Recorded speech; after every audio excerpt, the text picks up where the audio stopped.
சிவாஜி ராவ் என்கிற ஒரு சாதாரண நடிகனை நான் ரஜினிகாந்த் ஆக்கிறேன்.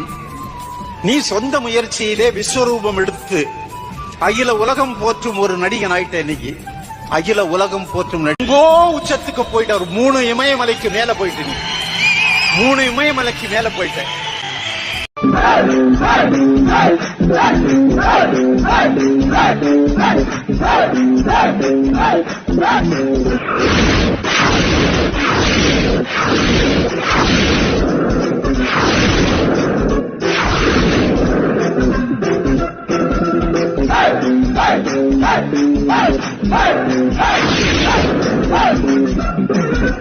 உங்ககிட்ட நான் என்ன கேட்கணும்னு நினைக்கிறேன்னா, திரும்பவும் ரஜினிகாந்த் ஆனி திரும்பவும் சிவாஜி ராவ் ஆக முடியுமா?